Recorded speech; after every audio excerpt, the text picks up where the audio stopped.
Welcome to white page academy. ఈరోజు current అఫైర్స్లో భాగంగా మన first topic land records management Bhubharati portal. ఈ భూభారతి పోర్టల్ని ప్రారంభించిన రాష్ట్రం ఏది అంటే తెలంగాణ. దీని పేరు ఏమిటంటే భూభారతి. ఇది ఎందుకు ప్రారంభించారంటే భూ రికార్డుల నిర్వహణను సరళంగా పారదర్శకంగా ప్రజలకు అందుబాటులో ఉండేలా చేసేందుకు ఈ భూభారతి పోర్టల్ను ప్రారంభించారు. ఏ తేదీన దీనిని ప్రారంభించారంటే ఏప్రిల్ 14, 2025. దీనిని ప్రారంభించిన వారు ఎవరు అంటే తెలంగాణ రాష్ట్ర ముఖ్యమంత్రి అయిన రేవంత్ రెడ్డి. దీని యొక్క ప్రాముఖ్యత మరియు దీనిని ఎవరి జయంతి సందర్భంగా ప్రారంభించారంటే డాక్టర్ బిఆర్ అంబేద్కర్ గారి జయంతి ఏప్రిల్ 14న ఈ పోర్టల్ను రేవంత్ రెడ్డి ప్రారంభించారు. నెక్స్ట్ టాపిక్ సైబర్ సెక్యూరిటీ కోసం QNU ల్యాబ్స్ ప్రారంభం. ఈ QNU ల్యాబ్స్ని ఏ తేదీన ప్రారంభించారంటే ఏప్రిల్ 14, 2025. దేని యొక్క ప్రత్యేకతగా దీన్ని ప్రారంభించారంటే క్వాంటమ్ డే ప్రత్యేకతగా దీనిని ప్రారంభించారు. QNU labs department of science and technology ద్వారా నేషనల్ క్వాంటమ్ మిషన్ కింద ఎంపిక చేయబడిన ఒక స్టార్టప్ సంస్థ. ఇది ప్రపంచంలోని మొదటి ప్లాట్ఫామ్ క్యూషీల్డ్ను ప్రారంభించింది. QNU labs cyber security company quantum physics ఉపయోగించి వాణిజ్య సైబర్ సెక్యూరిటీ ఉత్పత్తులను విజయవంతంగా అభివృద్ధి చేసిన భారతదేశంలో మొట్టమొదటి సంస్థ. ఈ QNU ప్రధాన కార్యాలయం ఎక్కడ ఉందంటే బెంగళూరు. QNU ల్యాబ్స్ CEO ఎవరు అంటే Sunil Gupta. Next topic బ్యాటీ common అని పిలువబడే భారతదేశపు మొట్టమొదటి ఆటోమేటెడ్ బ్యాట్ మానిటరింగ్ సిస్టమ్. దీనిని ప్రారంభించిన సంస్థ ఏది అంటే Indian Institute for Human Settlements Bengaluru. బ్యాటోకోమెన్ అంటే బ్యాట్ ఎకో లొకేషన్ మానిటరింగ్. ఇది భారతదేశపు మొట్టమొదటి real time bat monitoring system. దీనిని బెంగళూరులోని ఇండియన్ ఇన్స్టిట్యూట్ ఫర్ హ్యూమన్ సెటిల్మెంట్స్లో జగదీప్ కృష్ణస్వామి ఆధ్వర్యంలో కదాంబరి దేశపాండే మరియు వేదాంత్ వర్జీ దీనిని అభివృద్ధి చేశారు. Next topic Deenbandhu power plant. Deenbandhu power ప్లాంట్ను ప్రారంభించిన రాష్ట్రం ఏది అంటే హర్యానా. ప్రారంభించిన వారు ఎవరు అంటే ప్రధానమంత్రి నరేంద్ర మోడీ. ఏ తేదీన దీనాబంధ్ పవర్ ప్లాంట్ను ప్రారంభించారంటే ఏప్రిల్ 14, 2025. యమునా నగర్లో 800 మెగావాట్లను దీని బంధు చోటా రామ్ థర్మల్ పవర్ ప్లాంట్ యొక్క 3వ యూనిట్కి శంకుస్థాపన చేశారు. Next topic world art day. World art డేని ఏ తేదీన జరుపుకుంటామంటే ఏప్రిల్ 15న. ఎందుకు జరుపుకుంటామంటే ఈ కళ యొక్క సార్వత్రిక దినోత్సవాన్ని జరుపుకోవాలని ప్రతి సంవత్సరం కళా దినోత్సవాన్ని జరుపుకుంటారు. లియోనార్డో డాక్టర్ విన్సీ జన్మదినాన్ని పురస్కరించుకొని సృజనాత్మక శాంతి మరియు భావ ప్రకటన స్వేచ్ఛకు ప్రతీకగా వరల్డ్ ఆర్ట్ డేని నిర్వహించుకుంటాం. 2025లో దీని యొక్క థీమ్ ఏమిటంటే unity and healing. Next topic Himachal దినోత్సవం. హిమాచల్ దినోత్సవాన్ని ఏ తేదీన జరుపుకుంటామంటే ఏప్రిల్ 15న. హిమాచల్ దినోత్సవాన్ని ఎందుకు జరుపుకుంటామంటే స్వాతంత్ర్యానంతరం భారతదేశంలో హిమాచల్ ప్రదేశ్ ఒక ప్రావిన్స్గా స్థాపనకు గుర్తుగా ఈ హిమాచల్ ప్రదేశ్ డేని ప్రతి సంవత్సరం ఏప్రిల్ 15న జరుపుకుంటాం. హిమాచల్ ప్రదేశ్ ఏప్రిల్ 15, 1948లో ఒక కేంద్ర పాలిత ప్రాంతంగా ఏర్పడింది.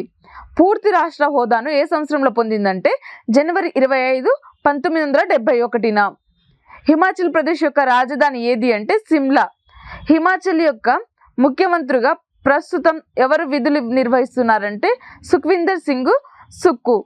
Next topic Monte Carlo masters 2025 title. ఈ టైటిల్ విజేత ఎవరు అంటే Carlos Alcaraz. Spanish tennis star Carlos Alcaraz ఇటలీకి చెందిన లోరెంజో ముస్సెట్టిపై అద్భుతమైన పునరాగమనంతో రోలెక్స్ మెంటో కార్లే మాస్టర్స్ 2025 టైటిల్ని కైవసం చేసుకున్నాడు. ఈ విజయం అతని 6వ ATP మాస్టర్స్ 1000 టైటిల్ను సూచిస్తుంది. రన్నరప్గా ఎవరు నిలిచారంటే లోరెంజో ముస్సెట్టి. నెక్స్ట్ టాపిక్ బీహార్లో జరగనున్న ఖేలో ఇండియా యూత్ గేమ్స్ 2025 ఏ తేదీన ప్రారంభం కానుందంటే మే 4 నుంచి. ఎన్నవ ఎడిషన్ అంటే 7వ ఎడిషన్. ఆతిథ్యం ఇస్తున్న దేశం ఏది అంటే బీహార్. దీని యొక్క చిహ్నం ఏది అంటే గజసింహం. ఈ గేమ్స్ ఎక్కడెక్కడ జరుగుతాయి అంటే పాట్నా, గయా, బెగుసరాయ్ మరియు భాగంపూర్తో సహా వివిధ నగరాల్లో ఈ ఆటలు జరుగుతాయి. గజసింహ అంటే ఏనుగు యొక్క శక్తిని మరియు సింహం యొక్క హృదయానికి సూచిస్తుంది. ఈ గజసింహం నలంద మరియు బోధ్గయాలోని కాలపు దేవాలయాల నుండి పౌరాణిక జీవి ఏనుగు సింహం యొక్క గుర్తులు. నెక్స్ట్ టాపిక్ దిఘాలోని జగన్నాథ ఆలయం ప్రారంభం. దీనిని ప్రారంభించేవారు ఎవరు అంటే మమతా బెనర్జీ. ఏ రాష్ట్రంలో ప్రారంభించనున్నారంటే పశ్చిమ బెంగాల్. ఏ తేదీన ఈ ఆలయాన్ని ప్రారంభించనున్నారంటే ఏప్రిల్ 30, 2025న. నెక్స్ట్ టాపిక్ ఈక్విడార్ అధ్యక్ష ఎన్నికలు.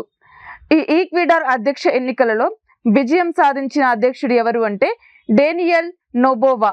56% ఓట్లతో రెండవసారి ఇతను విజయాన్ని సాధించారు. నెక్స్ట్ టాపిక్ బ్లూ ఆరిజన్తో అంతరిక్షంలోకి ప్రయాణించిన మొదటి all time women tourist crew. ఈమె పేరు కాటీ పెర్రీ. ఈమె ఏ రోజున ప్రయాణించారంటే ఏప్రిల్ 14, 2025న.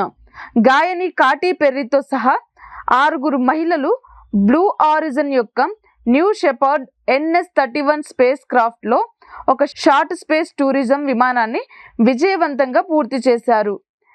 ఏప్రిల్ 14న యుఎస్ గాయకుడు మరియు గేయ రచయిత అయిన కాటీ పెర్రీతో సహా 6 మహిళల బృందం బ్లూ ఆరిజిన్ రాకెట్లో భూమి యొక్క వాతావరణం యొక్క ఎగువ పరిమితులకు ప్రయాణాన్ని ప్రారంభించింది మరియు క్లుప్త విమాన ప్రయాణం తర్వాత విజయవంతంగా ఈమె తిరిగి వచ్చింది. బ్లూ ఆరిజిన్ యొక్క అమెజాన్ వ్యవస్థాపకుడు ఎవరు అంటే జెఫ్ బెజోస్. అంతరిక్ష సంస్థ పశ్చిమ టెక్సాస్ నుండి న్యూ షెపర్డ్ NS-31 అంతరిక్షం యొక్క 11వ మానవ సహిత విమానాన్ని ప్రారంభించింది. 1963లో రష్యన్ కాస్మోనాట్ వాలెంటీనా తెరిష్కోవా ఎదిరా యొక్క మార్గదర్శక సోలో మిషన్ తర్వాత ఇది మొత్తం మహిళలతో కూడిన మొదటి పర్యాటక అంతరిక్ష యాత్రగా గుర్తించబడింది. నెక్స్ట్ ఇంపార్టెంట్ టాపిక్ 15వ బ్రిక్స్ వ్యవసాయ మంత్రుల సమావేశం. ఈ సమావేశం ఎక్కడ జరగనుందంటే బ్రెజిల్లో. ఏ తేదీన ఈ సమావేశం జరగనుందంటే ఏప్రిల్ 17, 2025న. ఈ సమావేశానికి ఎవరు నాయకత్వం వహిస్తున్నారంటే కేంద్ర వ్యవసాయ మంత్రి అయిన శివరాజ్ సింగ్ చౌహాన్. 15వ బ్రిక్స్ వ్యవసాయ మంత్రుల సమావేశం యొక్క 2025 థీమ్ ఏమిటంటే promoting inclusive and sustainable agriculture through cooperation, innovation and fair trade among BRICS nations. బ్రిక్స్లో ఎన్ని సభ్య దేశాలు ఉన్నాయంటే 10. బ్రిక్స్ యొక్క ప్రధాన కార్యాలయం ఎక్కడ ఉందంటే చైనాలోని షాంఘై. బ్రిక్స్లో భారత్ సభ్యత్వం ఏ సంవత్సరంలో పొందిందంటే 2009. బ్రిక్స్ ఏ సంవత్సరంలో స్థాపించబడిందంటే 2006. నెక్స్ట్ టాపిక్ మహారాజా అగ్రసేన్ విమానాశ్రయంలో కొత్త టెర్మినల్ భవనానికి శంకుస్థాపన. ఈ శంకుస్థాపనను ఏ రాష్ట్రంలో చేశారంటే హర్యానా. ఈ శంకుస్థాపన చేసిన వారు ఎవరు అంటే ప్రధానమంత్రి నరేంద్ర మోడీ. హర్యానాలోని హిసార్లోని మహారాజా అగ్రసేన్ విమానాశ్రయంలో 410 కోట్లకు పైగా వ్యయంతో విమానాశ్రయం నుంచి అయోధ్యకు వెళ్లే తొలి విమానాన్ని ప్రారంభించారు.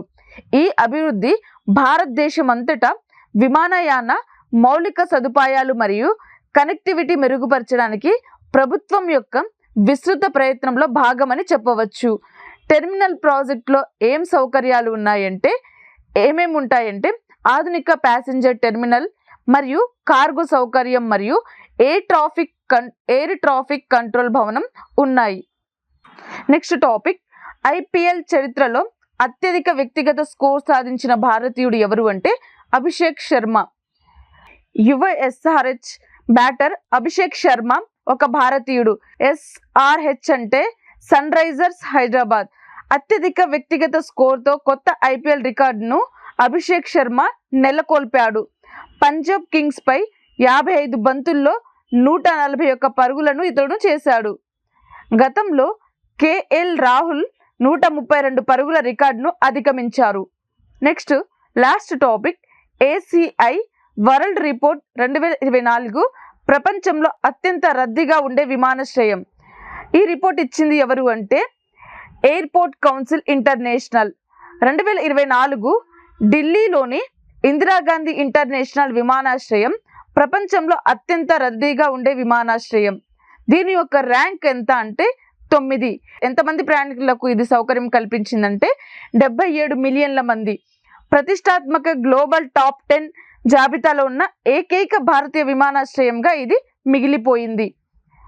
అదేవిధంగా అట్లాంటా విమానాశ్రయం USA 108 మిలియన్ మంది ప్రయాణికులకు సౌకర్యాన్ని కల్పించింది. ఇది ప్రపంచంలో 1వ స్థానంలో ఉంది. 2వ స్థానంలో UAE దుబాయ్ ఉంది. 3వ స్థానం డల్లాస్, 4వ స్థానంలో జపాన్లో ఉన్న టోక్యో, 5వ స్థానంలో లండన్, 6వ స్థానంలో డెన్వర్, 7వ స్థానంలో ఇస్తాంబుల్, 8వ స్థానంలో చికాగో, 9వ స్థానంలో చూసుకుంటే న్యూఢిల్లీ, అదేవిధంగా 10వ స్థానంలో షాంఘై. సో ఇది ఈ రోజు యొక్క కరెంట్ అఫైర్స్కి సంబంధించిన క్లాస్. ఈరోజు క్లాస్కి సంబంధించిన PDF యాప్లో ఉంది, డౌన్లోడ్ చేసుకోండి. వీడియోని లైక్ చేయండి, షేర్ చేయండి. Thank you.